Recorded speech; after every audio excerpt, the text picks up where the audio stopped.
The following is rated not safe for work.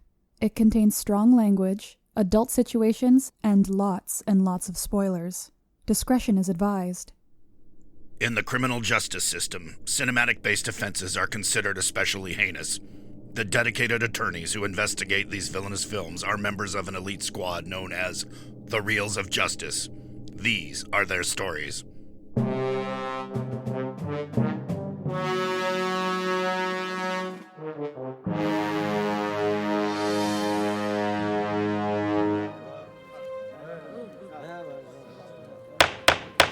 Order, please, order. The Reels of Justice is now in session. Judge Big Ben Haslar presiding. Your eyes for the Honorable Judge Haslar. Be seated. Welcome to the Reels of Justice. Today we're in the case of Moonlight versus Aftersun. Moonlight is a 2016 coming-of-age drama about a young black man and his struggles with identity and sexuality growing up in Miami at the height of the crack epidemic. Aftersun is worse. 20. It is. And you ruined it. You interrupted me, so we have to keep it. I hate you. Aftersun is a 2022 coming-of-age drama about a Scottish woman who reflects upon the holiday to Turkey she took with her troubled father 20 years earlier. For those of you unfamiliar with our court proceedings, in civil cases like this, the counsel appointed to each film will present their cases to which their client is the superior film. And ultimately, the jury will render its verdict as to which is the better film. This decision will hereby stand in all rankings and listicles from now on until the end of time, ad infinitum. Mr. He told me porky pie. I can't do a Cockney accent, sorry. Ryan Luis Rodriguez, you are representing Moonlight. You may begin your opening statement. When we approached my distinguished colleague to appear in this court, he suggested that he wanted to defend one of the most acclaimed films of the 21st century. Well, prosecuting that would be no fun. So instead, I randomly suggested a head-to-head between his client and another universally acclaimed film, Moonlight. I stress randomly, because only after rewatching both, a most pleasurable experience, did I notice similarities. Both start with their protagonists at the age of 11.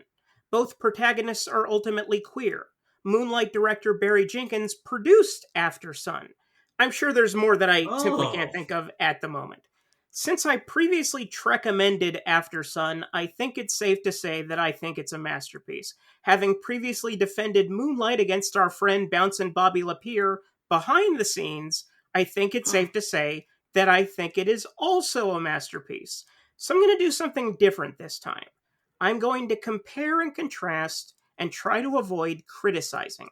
It's a gentleman's 9 versus a gentleman's 10. I have no notes at the end of the day. Thank you. Case dismissed. Yeah. How is it dismissed if you want to present your contrast? Come on, Mr. Rodriguez. That's the gimmick. And appearing on behalf of Moonlight, it's another Ryan. Oh, you screwed up, Rodriguez. See, I have a one Ben clause for this show. It's just going to be confusion from here on out. Anyway, wait, he's representing Verrill, Moonlight? Are you sure? I'm sorry, Aftersun. Boy. I was about to attack that mess up as well. I like to switch things up, you know, just so everyone the judge told the porky pie. The porky pie. Yes, appearing on behalf of Aftersun is Mr. Ryan Verrill. Please present your opening statement. Sure. After watching both of these, I think that I agree with Ryan. I think that both of these are unfortunately masterpieces that are very difficult to pit against each other. So in that case, I would like to present that I believe Aftersun is the most rewarding rewatch and is a film about moments and less a film about one singular experience, that is Moonlight. So Aftersun is the one that I'm going to be suggesting that everybody take another look at if it's been many years since it's passed, because I think you will gain much, much more from another watch. And yeah, we will get into the details as that comes. Unfortunately for the jury, they don't have the option. They've seen it in the last day. Mr. Ryan Luis Rodriguez, please present your first exhibit on behalf of Moonlight. Aftersun, much to its credit, is a very simple story, deliberately so. Moonlighting, comparatively, is very complicated, as it's 3 movies in one. It follows the evolution and burgeoning queer identity of a black youth named Chiron as seen through 3 different chapters in his life. The first chapter, Little, follows an 11-year-old, practically mute Chiron who lives in a low-income neighborhood in Miami, Florida, relentlessly bullied for being supposedly effeminate. Through a chance encounter, he meets Juan, played by Mahershala Ali, a drug dealer who supplies Chiron's mother with crack cocaine, but takes Chiron under his wing, teaching him how to be an honorable man, best exemplified by the now iconic scene in which he teaches him to swim in the ocean. In the second chapter, Chiron, our protagonist is now 17 years old in high school, dealing with rampant homophobia. Violence abounds, and the harassment takes its toll, but at the same time, he has his first positive sexual experience with a schoolmate named Kevin. Unfortunately, the next day, Kevin is pressured into physically assaulting Chiron until he can simply no longer stand up, and responds the next day by breaking a chair over the head of the student who pressured Kevin. Now, in the third chapter, Black, a decade later, Chiron has learned all the wrong lessons from Juan and has become a drug dealer in Atlanta, Georgia, going under the nickname Black. He returns to Florida to visit his mother, who's now in a treatment center, and after a tearful reconciliation, shortly thereafter he reunites with Kevin, who is now a father and an ex-husband, and finally lets his guard down in a completely symbolic scene in which he removes his grill from his upper and lower lip as to let his front down. It's a beautiful journey that Chiron goes on, and it's a wildly different interpretation of the source material. Moonlight is based on an unproduced play, Terrell Alvin McCraney's In Moonlight, Black Boys Look Blue. And in that play, the structure is non-linear, sometimes having all 3 versions of Chiron occupying the same stage to communicate a single day in the character's life. And perhaps the smartest decision that Barry Jenkins made in adaptation was streamlining and separating. I can't possibly imagine it any differently. Thank you, Ryan. Now, Ryan, you said that moments are better for Aftersun. Do you have a rebuttal to how the linear fashion works for Moonlight? I'm seeing double here. 4 Ryans. I do quite a bit, actually. I believe that with Moonlight, and I've seen this criticism that I'm not going to lean into very much, but I've seen so many people on the internet just say this is another take on a boyhood type story, which, nah, I think Moonlight's quite a bit better than Boyhood. But in that regard, I think that when you go to Aftersun, you find what the complexity behind these films can truly be about. And I'm going to rebuttal that with the fact that we are looking at a film that is a lot more relevant to the memories of many people. And when you are seeing the story told through essentially an 11-year-old's eyes, literally filmed from an 11-year-old's perspective in many aspects of this, you are placed into a situation where you are seeing, as the audience, a father that is falling apart, a father that is trying to, behave under pressure, as we will say. And in many situations in this movie, you see how depression has taken its toll on somebody in a way that I have rarely seen films be able to actually grasp. One moment in particular that I really want to lean on here is there's a moment where the daughter in Aftersun, played by Frankie Corio magnificently in this, is explaining some things that she's been feeling, and her father, played by Paul Mescal, is brushing his teeth. And in these moments, while he is listening to her from another room, he takes a moment and spits his toothpaste into the bathroom mirror.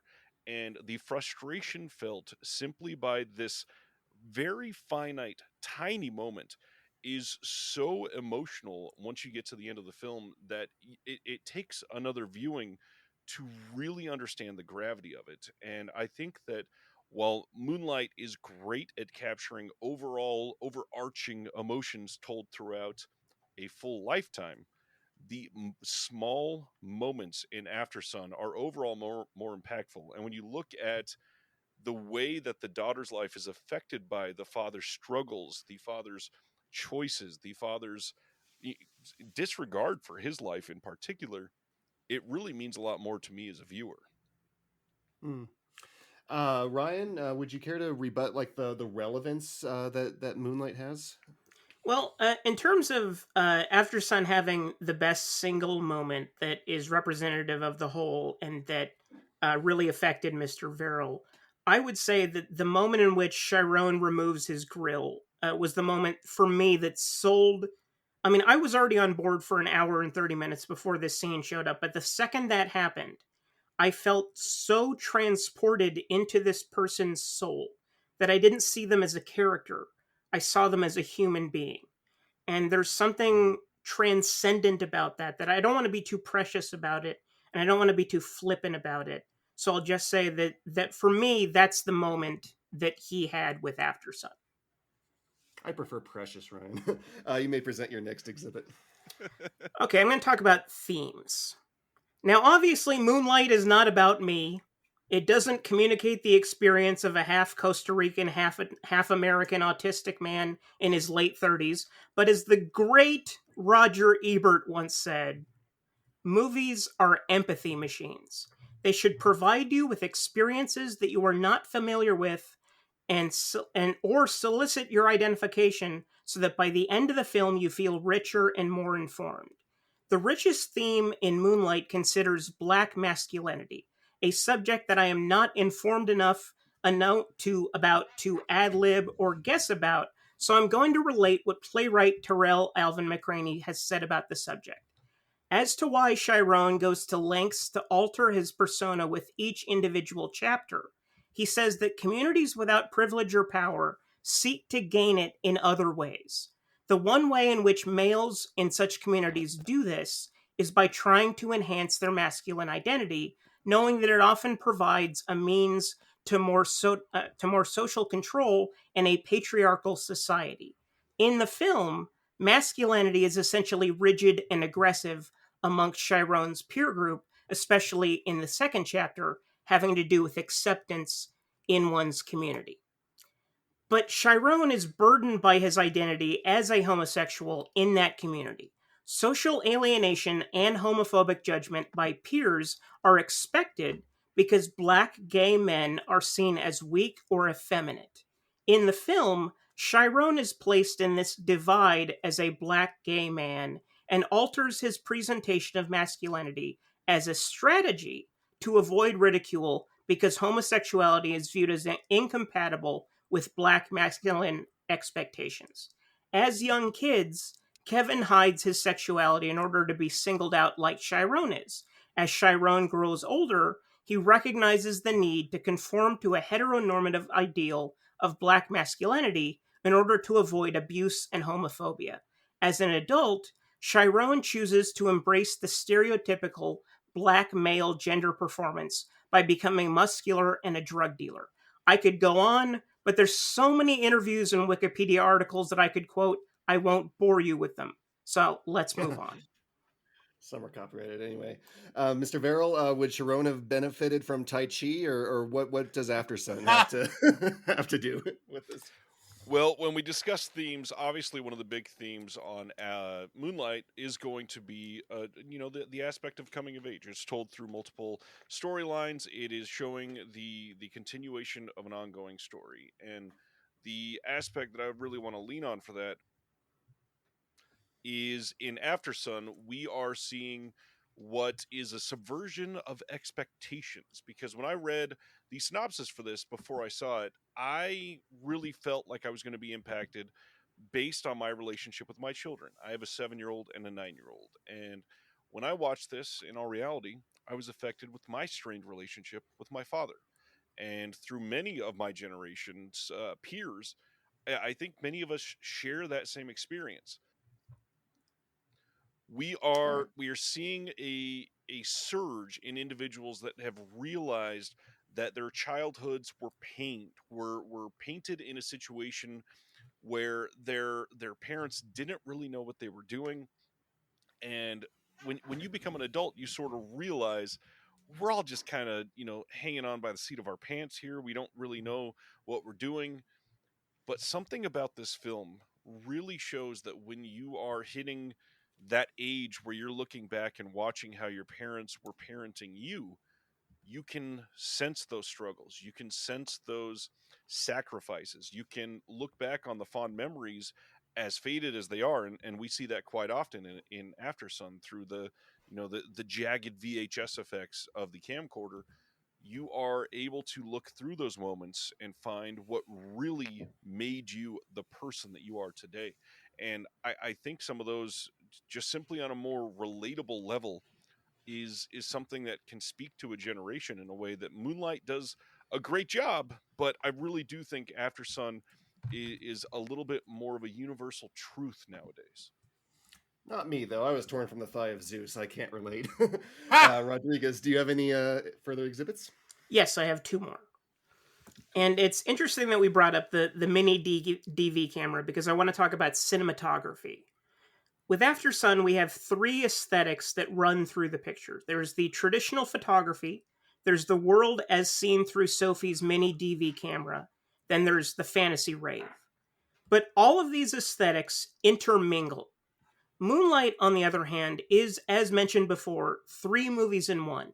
3 movies separated into chapters, and each chapter has its own aesthetic. Together with cinematographer James Laxton, Barry Jenkins sought to do something different than his directorial debut, Medicine for Melancholy, which was more muted and documentary-like, and decided to film Moonlight in CinemaScope on an Arri Alexa digital camera for the sake of skin tone. For the first chapter, the cinematography emulates a richer Fuji film stock, which is where the skin tones are most vivid. African American complexion can be difficult to communicate on film, especially when compared to Caucasian or other skin tones, and here Laxton has done his homework. For the second chapter, they emulated AGFA film stock, which enhances cyan and resulted in deeper blues that are all over the picture. Not that I know what blue represents in the film because I am dumb. Now, finally, for the third segment, they actually shot on film, on modified Kodak film stock, and considering that most of the chapter takes place at night, it's an unusual substitution, as digital tends to capture textures more vividly in lower light situations, best exemplified by the 21st century work of Michael Mann. But Barry Jenkins is not the next Michael Mann. He's the first Barry Jenkins. Yeah.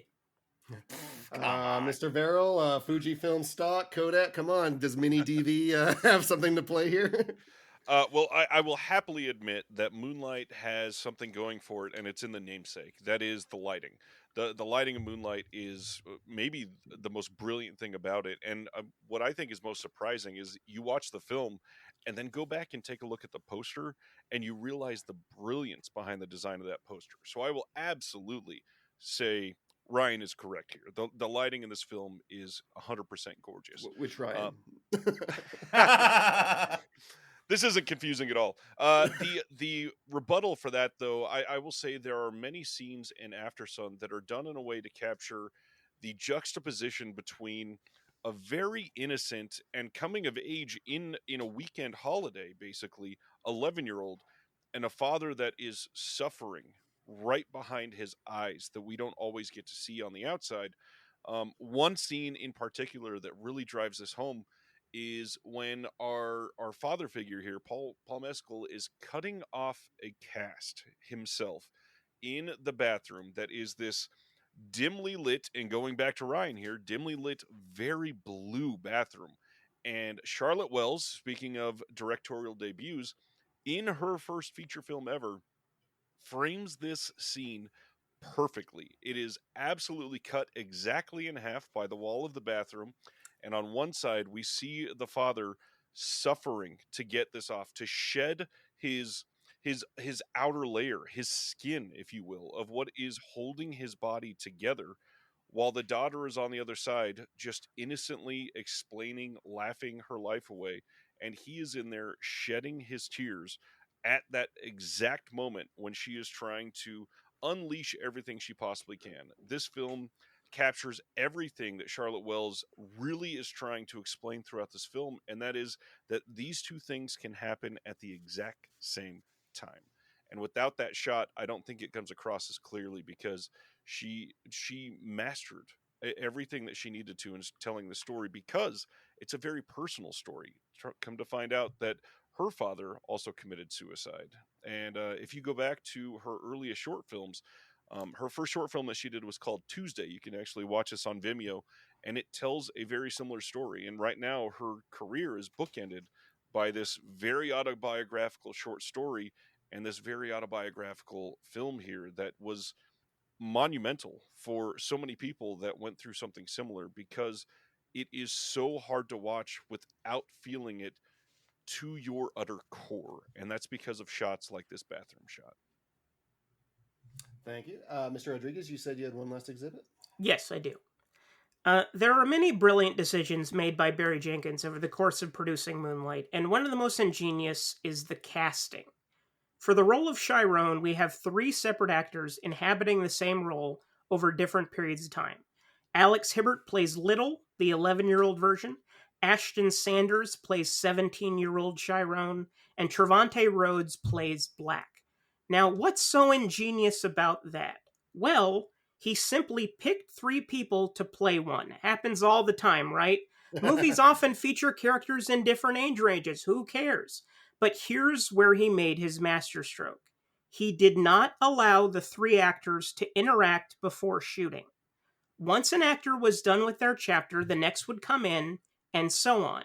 He didn't want either actor to inform the other, wary of each doing an imitation of the other. Accordingly, we have 3 completely distinct performances, and the collective outcome is more significant than the sum of its parts. At no moment do you think, I'm watching a different character, and that's a testament to casting as well as direction. The other performances are just as strong. The great Andre Holland as adult Kevin, one of our more tremendous living actors.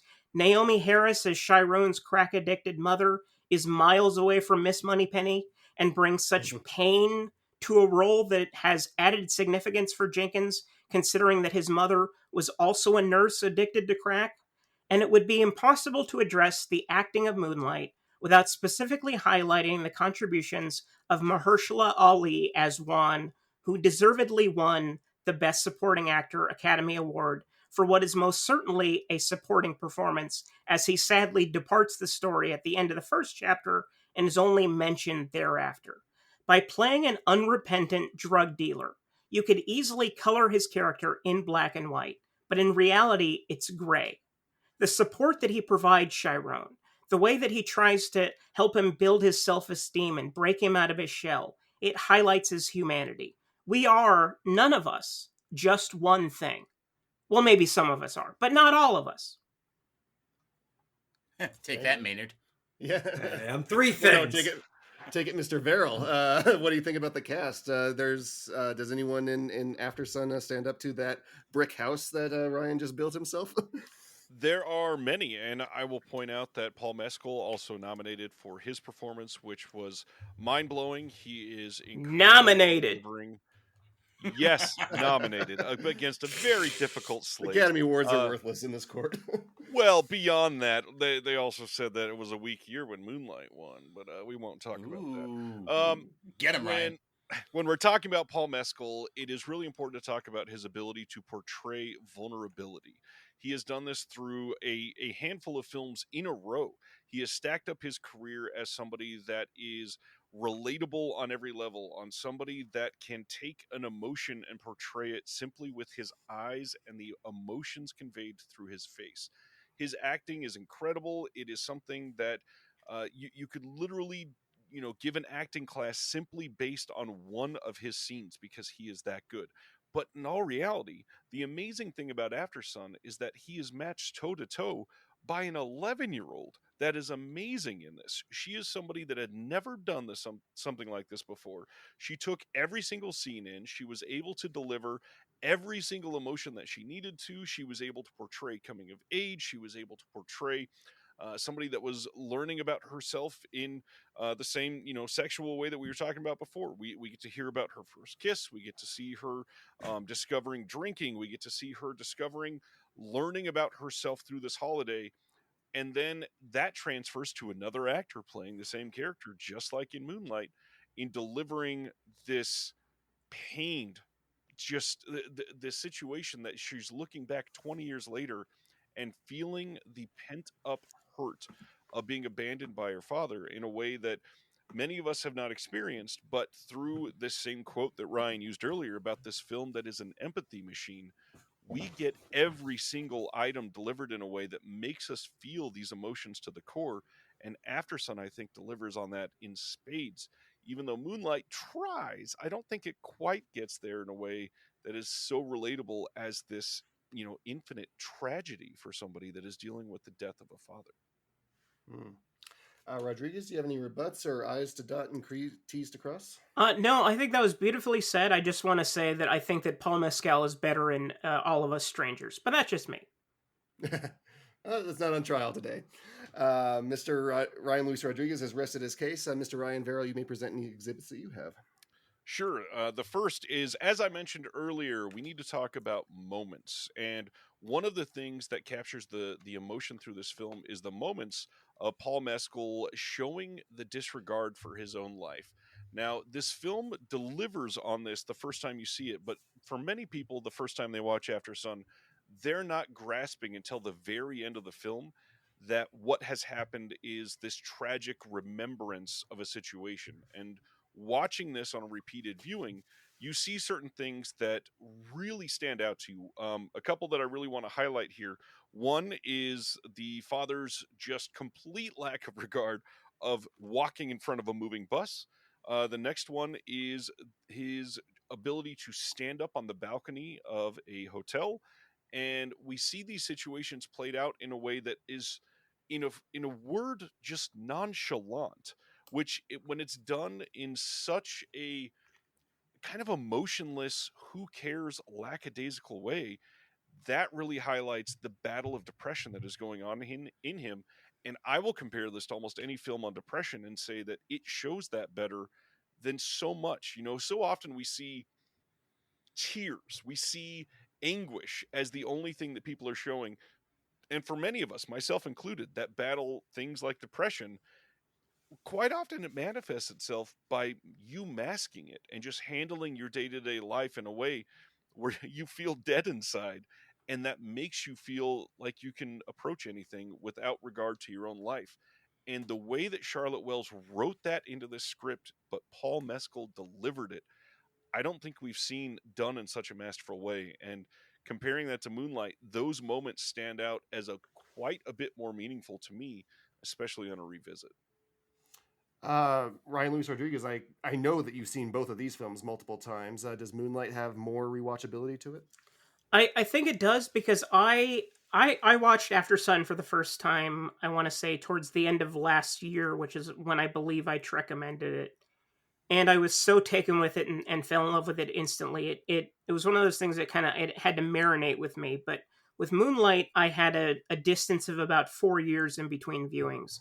And I was struck in watching it how many of the little moments that I remembered. And as anyone who has listened to this podcast knows, whenever I speak, I rarely have any idea what I'm talking about, A. And B, I don't remember shit. Like nothing. My memory is the worst thing in the world. And I was struck by just how many little silent things, how many little gestures that I recognized. That I think that Aftersun definitely has those moments, but I would say that each version of Chiron also has individual moments, not a moment, but individual moments. All three versions, which is like 3 simultaneous arcs, as opposed to one that goes over the course of an hour and 40 minutes. And speaking of your memory, just to remind you, you have Jason Takes Manhattan next week. Mr. Ryan Verrill, please present your next exhibit. My next exhibit is going to be how Aftersun has grabbed a hold of a musical milestone and completely changed it for people that love this film. For anybody that has watched this at least once and has let the emotional toll wash over you, Under Pressure is something that is literally one of the most famous songs in existence. And after watching this movie for the first time a couple years ago, I can never hear that song again without literally almost being brought to tears. Now, Moonlight has some great music underscoring it, not taking that away from it, but a movie being able to steal the relevancy of such a cultural icon like Under Pressure it supplanted the dumbass Vanilla Ice, wanting to take over the beat that he stole from Queen. And now the only thing I associate with Under Pressure is anguish Ice baby. and grief. I'm so glad that was said while I said anguish and grief. That's why he's the best. I hear this song and I'm teleported into this rave of watching our older character of this Sophie character, that she is watching her father in a rave, and she's starting to lose that, I don't know, that emotional grounding. She's starting to feel rage. She's starting to feel these moments that she's reliving through her life and understanding that she lost so much that she could have had because her father took that with him.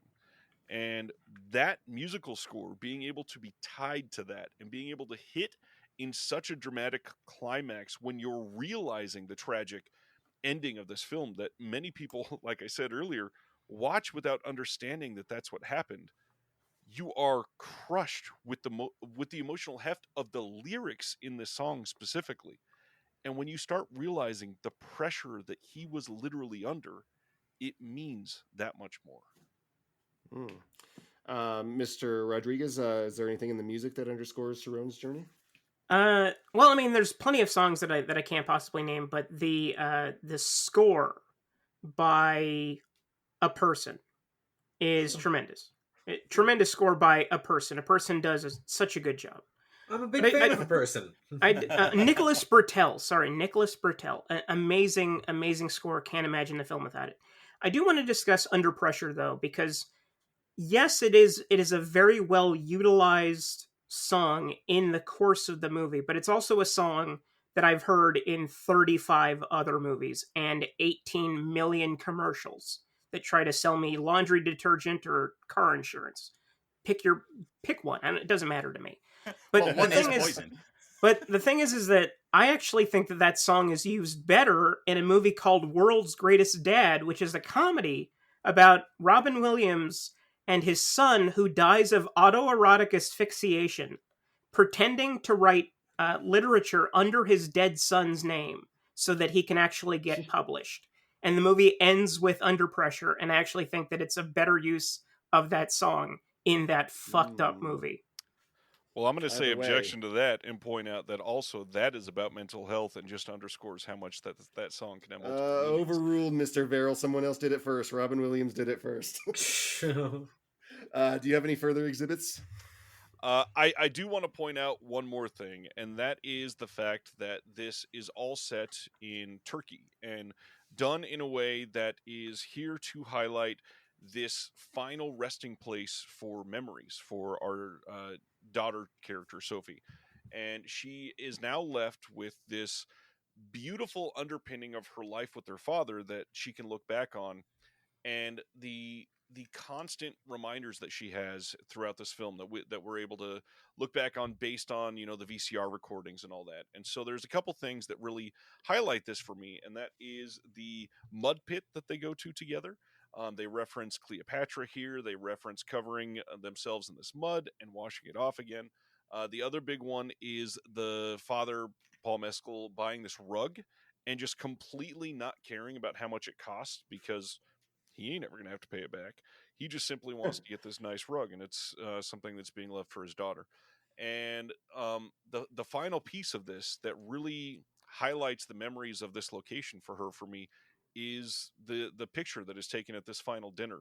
And that leads right into this final dance that we just talked about with Under Pressure. But again, it goes back to, he asked the photographer how much this is going to cost, and he answers, and before he even spits out how much it's going to cost, the dad's like saying, yeah, it's all right. Again, doesn't matter. It's just money. And that is such I don't know, an interesting way to deliver not only the depression aspect, but also the hopelessness that is in these moments. And when you watch it again, feeling that hopelessness just feels like a weight on your chest. And something about that final interaction of these memories and her reliving those memories at the very end, that those credits roll and you're stuck with this black screen right before they start playing, and I don't know about you all, but I just emotionally lost it. Those moments of that sitting on your chest of what just happened, I just completely started sobbing. And all of those moments combined leads to this crescendo of understanding and of true empathy and of something that so many of us can look back on and respect. Mr. Rodriguez, which is the better feel-bad hit? Well, I mean, I think obviously Moonlight is the better feel-bad hit because it does not feel as bad when it's over. It feels like there's hope to it. Whereas Aftersun, the hope is gone. It's just it's not there anymore and never will be. And I'm not gonna shit on somebody's emotional reaction to a depressed character, considering that I had a very similar reaction watching the film as well.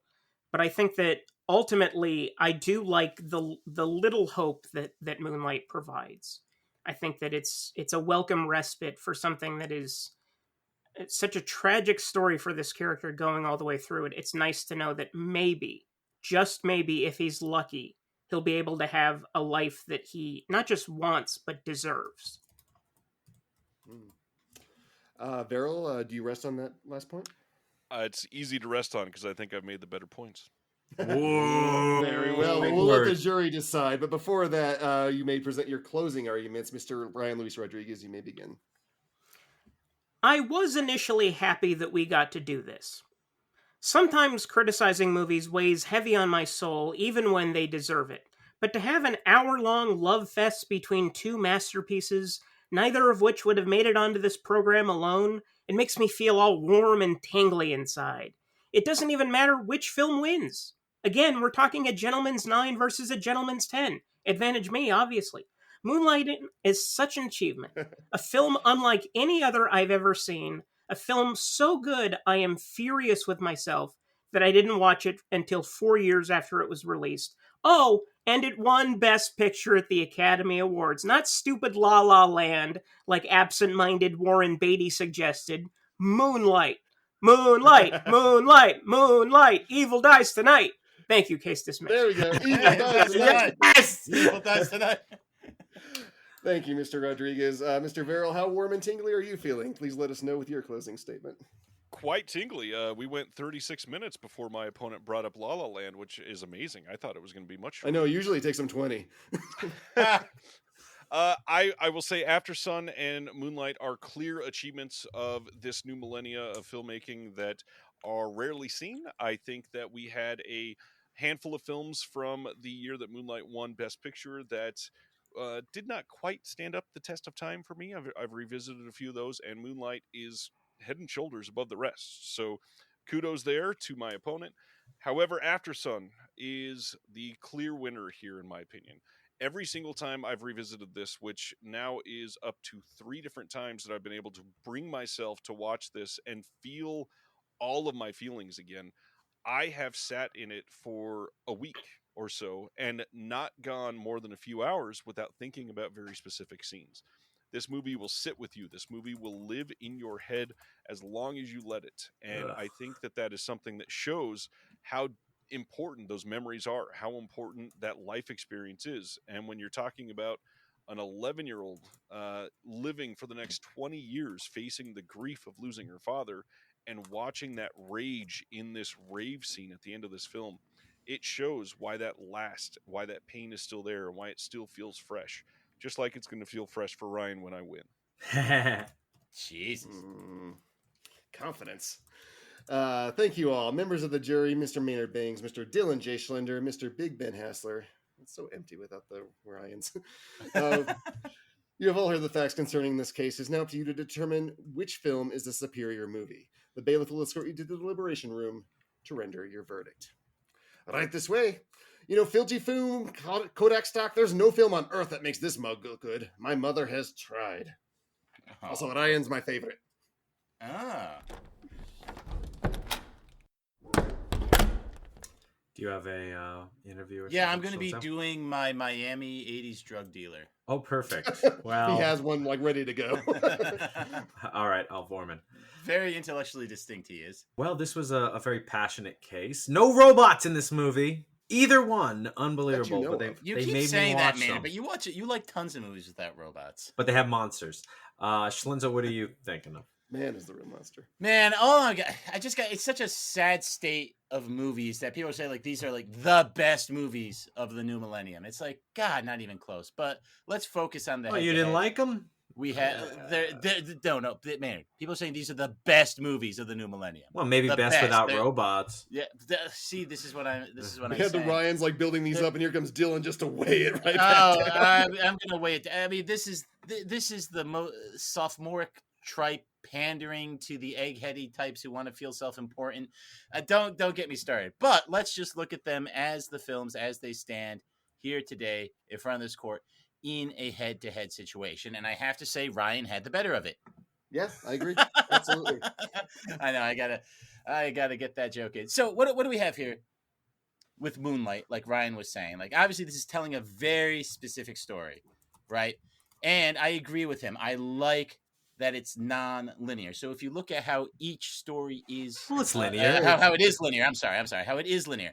If you look how each story is told versus the non-linear nature of Aftersun versus the linear nature of Moonlight, that's a point for Moonlight. You go cast to cast. I think the little girl actor was amazing in Aftersun. You do not get that kind of acting from kids nowadays. Really like that.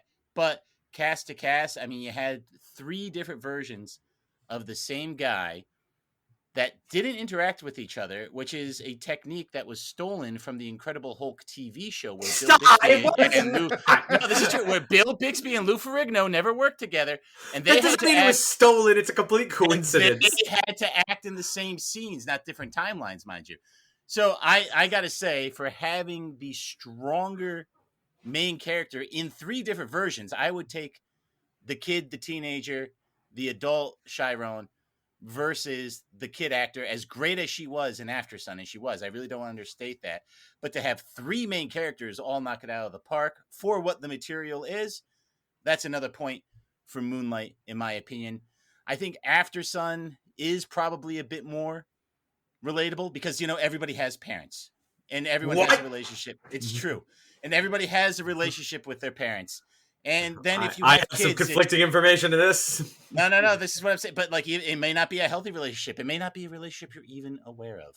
But that's a point in Ryan Verrill's favor. You know, it's like there is an accessibility to Aftersun, whereas the accessibility for Moonlighting just comes in the fact that it's trying to pander to you and make you feel pity for these characters. You know, which is a real shame because there's a lot of talent in that movie. You know, but that's not really a point that was brought up, and I don't want to contaminate the jury any more than I may have already. So, Maynard, I'd love to hear what you have. Well, I want to hear from Big Bun. He was the judge. I'm too busy scratching off my point about the Incredible Hulk that was on my list. Damn it.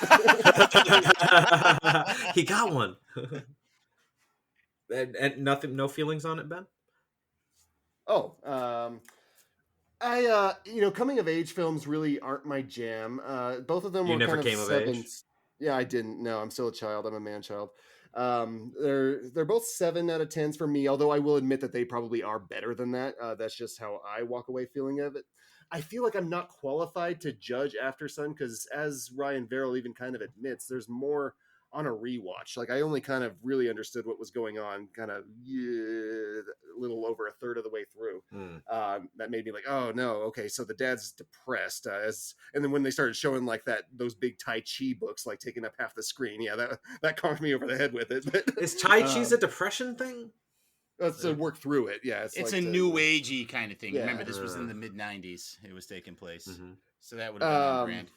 Whereas with Moonlight, I pretty much got it, I think, on the first watch. Although I would like to see that play, because I actually think the 3 actors at the same time sounds like an interesting idea. It would have been terrible for a play. Yeah, for a play, not for a movie. Yeah, no, pretty hard. They're pretty hard in a movie. But I did like the point about the filming, because I kind of dabble in photography, and when you do shoot people with different skin tones, it can be very difficult to do that, and the lighting that they use to kind of express that through the different acts in this story, visually, yeah, I didn't quite get the Moonlight thing when I got it, but hearing Ryan Luis Rodriguez explain it, yeah, now I see it.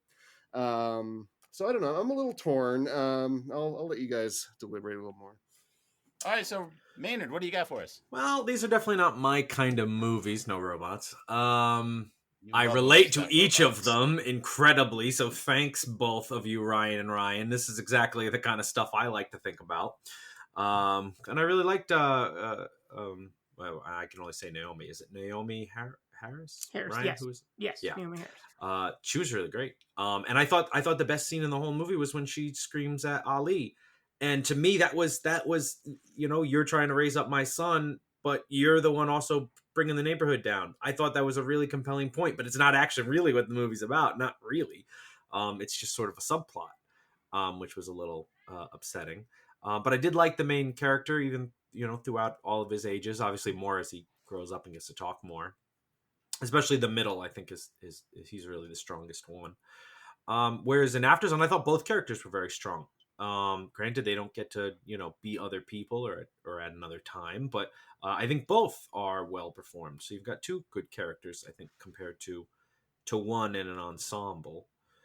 Otherwise, I am pretty split down the middle. I could see how Aftersun would have more value to me on a rewatch too. But then that makes me ask: is there something they should have put up earlier in the movie to let me know what was going on? Should they not maybe rely? You almost feel like you have to watch it the second time, right? As if something's missing, as if that's what it's about. They probably should have been something up sooner that would have clued us in earlier on the film. Yeah, people are saying this is changing the way we have to make films. That's what they're saying about this movie. But no robots? I don't know. That's what Sophie has to do in the movie, though, right? Like, she's looking back at the traumatic event and, like, kind of realizing that her father was going through something at a time that she was oblivious. So if they clued us in earlier, it would kind of shatter that. There's a great book that handles this same exact structure. It's called Montana 1948. People should read that. Honestly, I'm just getting mad talking about these movies. The fact that this is what people think are like the best movies ever made. This is a Gentleman's 3 and a Gentleman's 3.5. Advantage Moonlight. No, I'm locking in Moonlight. What makes you hate them so much? I'm locking in Moonlight. All right. I think I explained it pretty well. Like, there's just nothing here. They're vapid, sophomoric, and people are afraid to say it. They want to look smart by liking them. No offense to our two litigants. They did a great job.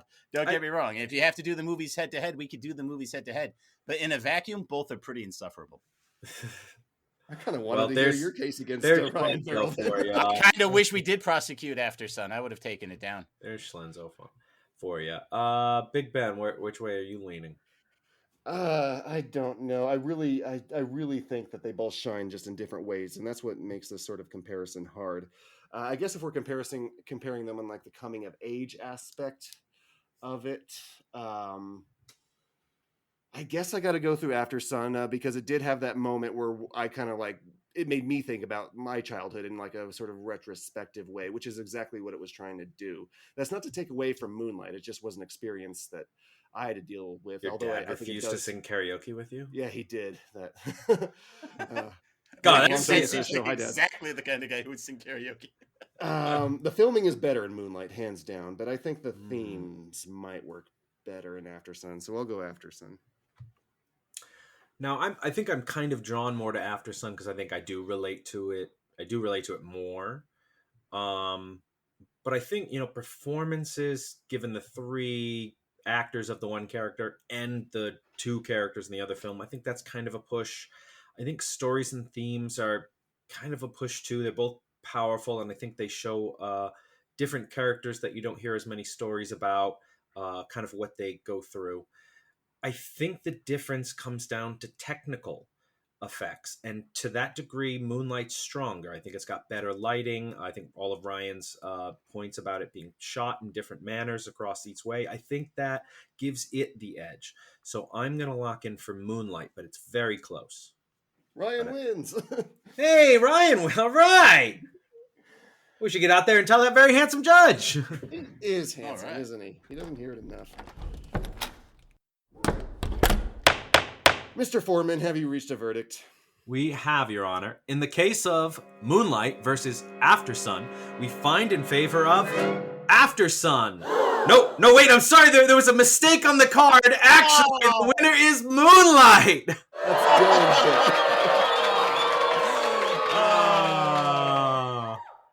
Man. The verdict is so rendered. Moonlight is to be considered the superior film, while Aftersun shall be forced to endure my vacation slides and dad jokes. Court is adjourned. Oh, that's the worst punishment we've ever given any movie. That's actually pretty good, though.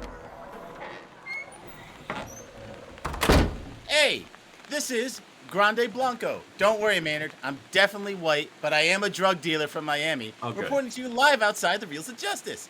Ryan Luis Rodriguez, would you care to share your thoughts on the jury's verdict? I think the verdict was fair and just. I think it's intimidating going up against a friend. So I got to say, Mr. Verrill did his absolute best, and I walked away feeling he did a better job. But ultimately, I think that the better movie won. All right. Hey, all winners get a free dime bag. Here you go. And here comes Ryan Verrill. Ryan Verrill, it's me, your drug dealer. Grande Blanco, we met at the club that one time. Excuse me, could we get a word on how you feel about today's verdict? Sure, Grande. I would like to point out that I agree. I think Ryan also did very well today. I was very happy to be speaking with him. I will say I did feel there was an inherent bias in the jury. I feel like just because my film had no robots and that there was more actors in Moonlight, that's not a fair way to look at these two films. I think the way that these films come out really should just show people that you probably should just go back and reassess them both. I was hoping for maybe a mistrial at best, but in all reality, both these films are great, and I can't fault the jury for what they found. Hey, no problem there. And guess what? Loser gets to pay for the winner's dime bag. So hand over the cash. Let's go back to the studio for post-trial analysis. Blanco out. Excuse me, Grande Blanco, my dime bag was full of dimes. Isn't that what these are? I'm not a very good drug dealer. Wouldn't it be Blanco Grande? Doesn't he go after? He's not good. He's not Spanish at all. He's trying to have a good street name. There's layers to the character, Maynard. I don't think there are, but this was a good case. Ryan Verrill, do you think Aftersun was the better movie? I know we pitted you up against it after you picked. I gotta be honest, these are kind of equal in my eyes. I feel like these are, in my opinion, the two best dramas over the last decade. And don't start with him. You'll trigger him. You're gonna. Oh, I got it out. Both of these just mean a lot to me. I absolutely love both of these. I understand the technical aspect, Moonlight being great and probably superior to a first-time female filmmaker, but I get that you guys get a bit looked down on her anyways. Take that, Maynard. But with Aftersun, I really think that the different ways that they're portraying the 90s, they're using the camcorder aspect, and then the shooting of the whole intercut rave scene. I don't know. There's something about that is just special. And I think when, you talked about the rewatch aspect and feeling like you have to revisit it, a lot of people sort of get all of that emotional weight at the end. And so having that crush you at that last moment and just having it all wash over you is a really great way to experience this film overall. I gotta say, in defense of Moonlight, they made that for $1.5 million, and it's almost 2 hours. That's impressive. It's a beautiful movie. That's insane. How much Aftersun cost? They should have given it an Oscar, maybe, perhaps. I don't know. We'll never know. Now, Ryan Verrill, what do you do when you're not here defending movies? What keeps you busy? I do far too much. I run the online account and YouTube channel and podcast called The Disconnected, all about physical media. I share all of the announcements. Every week on Thursday, we have a live show going over all of the physical media announcements of the week. We have a guest on to discuss film and our reaction to those announcements. I interview somebody from the industry. I also put out a magazine every 30 to 45 days called The Physical Media Advocate. You can pick it up on Amazon or in a handful of retail stores. I also own a production company called Someone's Favorite Productions, where we create short documentaries and audio commentaries and bonus features for these discs. And I would love people to check out some of those discs that we've worked on. That makes so much sense. You're all about physical media. You have a physical magazine. I love it. I'm going to have to pick that up. That's excellent. Is there anything you have to say that knocks people down if they don't like physical media? All I have to say is your favorite show. Let's see how you feel after it's not on Netflix anymore. Yes, exactly. Or they take out your favorite episode. Or your favorite blackface scene. Hey, they might. 30 Rock did it. Let's move on. So far, I think they keep all of them, but who knows what would happen. But luckily, we know there's no way to store media that's not a disk where the file can't be changed later. No way at all possible. But One day, but not now. Maybe. Who knows? Gosh.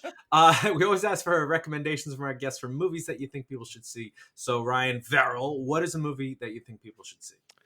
I'm going to recommend 1983's Handgun, also known as Deep in the Heart. Speaking of physical media, this was released on Blu-ray, ripe for reappraisal earlier this year by a great company called Fun City Editions. And this is a sort of like, in a lot of people's minds, a classic rape revenge type story, but it goes a lot deeper than that. And it's done in a way that juxtaposes two different cultures. It's done where it's set in Texas, but it was made by a British film production company. And what is odd is the two cultures surrounding gun control and the worshiping of the gun really is on display in this film in a way that I've not seen captured in any other movie. I loved this film, absolutely love all the on-disc supplements, and I really think that this is one that if people are watching for the first time in 2024 are going to be shocked how absolutely relevant every single aspect of this film still is. Fantastic. Ryan, did you pick this up on physical media? I had not heard of it until now. Oh, so you're going to have to jump on it. Add the disc to the collection. Put it on the shelf. And give us your recommendation. My recommendation this week is a Taiwanese film, Edward Yang's masterpiece, Yi Yi, from the year of our Lord 2000. The film follows the trials and tribulations of a multi-generational family over the course of 1 year, bookended by a marriage ceremony and a funeral. Yang was one of the strongest auteurs of his generation, and even though this film approaches the 3-hour mark, it's just something that you want to soak up. It's understated, it's deeply empathetic, and remarkably honest. I could easily watch another 3 hours of it, but alas, Yang probably felt that the current runtime was sufficient. I know very little about Taiwanese culture, but now that I've seen this film, I have a better handle on the subject. Just kidding, I'm still a dumbass. Yi Yi is currently streaming on the Criterion Channel. Now, Big Ben, what have you got for us? Like I said, coming of age films aren't my jam, so I just went back in the archives on my letterbox and scrolled down to the closest one that I had that fit the bill. It was during the Japanese Film Festival, Single 8, which is a film about one of those guys who became a filmmaker, like the Fablemans. You know, it's a movie about making movies. Like a filmmaker coming of age? Yes, exactly. Oh. Single 8 is about a guy who makes his first film after seeing Star Wars. He's very excited about it and wants to make something like that as part of the class's project. He gets everyone involved and excited into making a sci-fi movie. And we've all seen movies about people learning to make movies before. It makes sense, right? Shoot what you know. But it can be fun to judge the movie about movies on the same criteria and how the characters want the meta movie to be judged. And I think Single 8 captures that feeling of being in a group that just wants to create something they can be proud of. It's not director focused like the Fablemans is, but team focused, because everyone brings their own aspects of what they can do and how they judge quality work to the project. It's about exploring something new while still having something to be rough around the edges, but they're amateurs, you know, they're learning their craft. Some people may not even be wholly into it, but you can be assured of one thing: the next film they make will be even better. Can only hope. What is it? Kind of like a low budget one, like Be Kind Rewind? I don't know. It's Japanese, so I can't really compare budgets to budgets. I meant the movie they are making. Oh yeah. No, it's they're scratching like the celluloid. Yeah, they have no resources. Was that? It's sweeted. That's the phrase from Be Kind Rewind. Sweeting it. Oh, I didn't know that. I think I've only seen the movie once, but that sounds like a good one. My recommendation this week is mainly to get Big Ben's goat. It's Deadpool and Wolverine from 2024. Ryan Reynolds is back as the Merc with the Mouth, and basically up to all the same hijinks he was in the last two movies. Imagine that. It's almost like it's a series or something. But this time, he's brought a friend with him in the form of Hugh Jackman's Wolverine, and the two find themselves thrust in the world of Disney's MCU. If the depraved irreverence fourth wall breaking, and self-referential humor annoyed you in the first two, guess what? They're almost certainly going to annoy you again, Ben. So do yourself a favor and pick a different movie to see. But if you did like the last two outings and are still an MCU holder on, I can't see what you have to lose. It's interesting to see how the film has to balance being a Deadpool comedy with also essentially being a sequel to Logan, a relatively serious film. And the two do clash a bit at times, especially in Act 2, as Deadpool's awareness of the fourth wall detracts from some of the stakes that Logan feels. But overall, it's just a fun way to lose 2 hours. And don't worry, there will be plenty of cameos for you to TikTok about afterwards. It'll be interesting to see where these two fit into the larger MCU going forward. I don't think even Disney has a plan anymore, but maybe it's time for the franchise to just let go, let God, and embrace the irreverence. You know, I'm glad you're recommending it because a grassroots independent film like that needs all the word of mouth it can get. It does, exactly. And people got to make sure they get out into theaters to see it because there are no other movies to see. Just that one. And amazingly, no one's talking about it. Absolutely not at all. Completely dead. See, it did get there. Everyone's still talking about Long It Legs. worked, folks. Schlenzer, what have you got for us? Send us on home. Okay. Well, if you need to get the taste of detritus out of your mouth after this week, I understand. So I'm going to talk about working within your genre. You see, there's something to be said about playing by the rules. Show your audience that you know what you are doing. Walk before you run. In that spirit, I am recommending Imaginary from 2024. Ignore the fact that the director had tons of movies before this, including Kick-Ass 2. My point still stands. You got to work within your genre sometimes. And this film takes no risks. It thinks inside the box, and it plays it as safe as you can as it pertains to the horror genre. Our protagonist is met with an imaginary friend she abandoned years ago. And yes, it is evil. And yes, you will figure it all out. But damn it, I am glad there's a movie out there that clearly has respect for the, scare quotes, classics, and decidedly does not do its own thing. More directors need to do this. You think you have something to say? Well, show me you are worth listening to. Bust out a rock-solid genre piece, and you will have my ear. More likely, you will have my ire, but hey, any attention is good. Support your local library. I keep confusing it with If, but that's a childhood. Like a yeah, child. If is another. See, If was. God, don't get me started on If. I'm convinced that Reynolds thought he was going to be Krasinski, and Krasinski thought he was going to be Reynolds, and then they switched. Yeah, they probably did a Neighbors thing. They probably did switch. I would not be surprised if that comes out in the wash. Yeah, I'm okay with that. Let people switch. Why not? Yeah, next week I'm going to be the bailiff. You watch out. They're just going to. Oh, hey, okay. That's not going to happen. Hell on Reels. Wait, is it too early to promote Hell on Reels? It's way too early to promote Hell on Reels. We're months and months away. But with that, we're all out of show. But we want to thank our guest Ryan Verrill for joining us. Thank you so much, Ryan. Thank you. This was an absolute honor to be here. Just an honor for you. I'm going to buy something on DVD. I don't know where I'm going to put it because I don't have any shelves, but I'm going to buy it. I appreciate that. 2 generations of physical media ago. That's a great way to honor me. Can you give us the name of the magazine one more time? Because I just think that's really interesting. Sure. It is the Physical Media Advocate. And in just the subversive way, I'll also say you can also get it digitally if you want on Kindle, on Amazon. And the best part, there's actually a benefit to that. If you buy it on digital, all of the images and films and all that, they all have links. So when you purchase it, you can literally tap something and go purchase it. You can tap it and go research on IMDb. It's linked everywhere. It's a hell of a lot of work, and I think people would love it. That's awesome. See, it's amazing to live in the future. I love it. Technology's not so bad. I will say I was going to keep this close to the vest, but I've actually promoted Reels of Justice in it and shared it as a podcast that everybody would love. Thank you. But are you going to do it now that you've been here and we didn't vote for you? I did it about 4 months ago, I promise. All right. I want a copy of that, a physical copy of that magazine. I'm going to have Ryan Luis Rodriguez sign it. It's going to be awesome. He's not involved, but he's going to sign it anyway. You're like Sisterhood of the Traveling Physical Media Magazine. Yeah. And we hope everyone will join us again next time as well as the Reels of Justice keep turning. Count it. Evil dies tonight. Evil dies tonight. Evil dies tonight. JoePontillo.com.